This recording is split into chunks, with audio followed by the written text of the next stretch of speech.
ओलावृष्टि के चलते दोस्तों देख लीजिए फसल का किस तरीके से नुकसान हो गया है। सरसों की फसल थी और इसमें बहुत ज़्यादा नुकसान इस समय हो गया है, ख़त्म हो चुकी है। जितनी भी सरसों की फसलें थी यहाँ पर हमारे यहाँ पर ओले पड़े हैं और भारी मात्रा में ओले पड़ जाने के कारण फसलें बर्बाद हो चुकी है। गेहूं की भी हालत आप लोग देख सकते हो।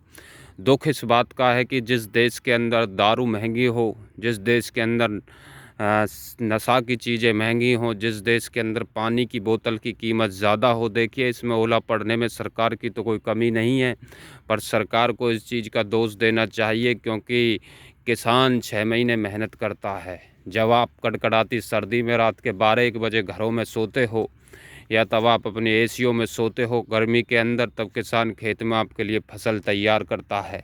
फिर भी इस फसल का सही उचित रेट सरकार किसान को नहीं दे पाती।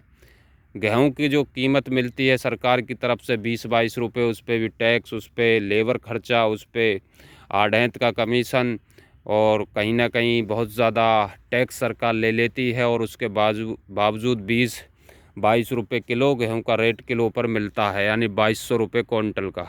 वहीं इस देश के अंदर 1 लीटर पानी की बोतल आपको दी जाती है 20 रुपये में, उसमें भी 900-800 ml पानी होता है और कहीं कहीं 1000, 2-2 हज़ार, 10-10, 20-20 हज़ार रुपये के पानी भी आते हैं जो एक्टर्स खिलाड़ी पीते हैं। परंतु जिस खाने को खाकर वे लोग सोते हैं वो ये नहीं जानते कि किसान कितनी मेहनत से सर्दी गर्मी में इस फसल को पकाता है।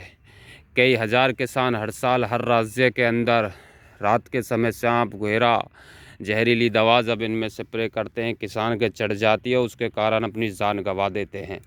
परंतु सरकार को सही रेट, उचित रेट देना चाहिए। जहां एक एक दारू की बोतल की कीमत कई कई हज़ार और लाख लाख रुपए आती है, जिसको बड़े बड़े लोग और ये जो आजकल वोट मांगने गांव गांव आते हैं लोग पीते हैं। तो हमारी सरकार से अपील है, जहां लोग किसान आंदोलन करते हैं हर छोटी छोटी चीज़ों को लेकर, तो हमारा एक अनुरोध भी है। ये देख लीजिए किसान की जो 6 महीने की मेहनत थी और इसके अंदर बहुत खर्चा आता, बोने में, जोत में, बोब में, पानी में, और सर्दी में किसान यहाँ पर मरता है। सारे किसानों की फसलें इस समय बर्बाद हैं। ये गेहूं की हालत बहुत ज़्यादा नाजुक बनी हुई है। ये सामने एक किसान का गन्ना बवा हुआ, हमारे आसपास गन्ने में इतना नुकसान नहीं होता, बाकी सरसों और गेहूं में बहुत ज़्यादा नुकसान है। सरसों तो समझो 95% ख़त्म हो चुकी है, ये आप सभी के सामने हैं। इनमें सिर्फ ये लकड़ियाँ ही लकड़ियाँ बची हैं और सारी ओलों ने देख लीजिए किस तरीके से इस फसल को तोड़ दिया है। और अब किसान के पास कुछ है नहीं। कुछ ऐसे किसान हैं जो खाली सरसों पर निर्भर रहते हैं, कुछ ऐसे किसान हैं जो गेहूं पर निर्भर रहते हैं, और जिनके पास ज़मीन ज़्यादा है वो अपना गन्ने की खेती करते हैं। तो किसान सरकार से एक अनुरोध करता है कि कम से कम गेहूं का रेट 40-50 रुपये किलो होना चाहिए और सरसों का रेट कहीं ना कहीं 100-150 रुपये के किलो आसपास होना चाहिए। तब किसान अपनी कोई थोड़ी बहुत भरपाई कर सकता है। जहां किसान अपनी जान, सांप, घेरा खाने से हर साल हर राज्य के अंदर हज़ारों लाखों किसान अपनी जान गंवा देते हैं, तो उससे किसान को थोड़ा फ़ायदा होगा। और सरकार कहती है कि किसान के पास काला धन है, बड़े बड़े साहूकार कहते हैं, परंतु काला धन तो उन लोगों के पास है जो आते हैं समाज में काम कर राजनीति के तहत, और कुछ दिन में ही नेता बन जाने के बावजूद वो लोग बड़ी बड़ी गाड़ियाँ, कोठी, बंगले 6 महीने के अंदर खड़ा कर लेते हैं और आने वाली लगातार पीढ़ियाँ उनकी फिर अपनी दावेदारी हर विधानसभा, हर लोकसभा में ठोकती है। दोस्तों ये गेहूं है, गेहूं की भी हालत इस समय बहुत ज़्यादा ओलों से ख़राब हो चुकी है।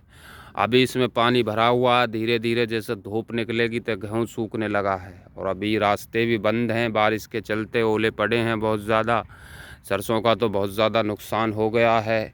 हालांकि आप लोग उन चीज़ों को शेयर करते हो, उन वीडियो को शेयर करते हो जहाँ पर छोटे छोटे कपड़ों में आने वाली पीढ़ियों को कुछ लड़कियां, कुछ औरतें बर्बाद कर रही हैं। और सरकार से हमारा अनुरोध है, अगर ये वीडियो किसी 1-2 व्यक्ति के पास जाए तो किसान की तरफ एक अच्छा और सही फैसला ले, और सरकार इस चीज़ पर जो टैक्स हम आम आदमी देता है, बड़े लोग कोई टैक्स नहीं देता, बड़ा लोग कोई टैक्स नहीं देता। अगर हम एक माचिस का पैकेट भी ख़रीदेंगे तो हम लोग उस पर भी टैक्स सरकार को पे कर रहे हैं। तो सरकार से आशा है कि सही और उचित रेट पर किसान की फसल खरीदें, क्योंकि किसान इस समय बर्बाद हो चुका है, किसान के पास कुछ बचा नहीं है।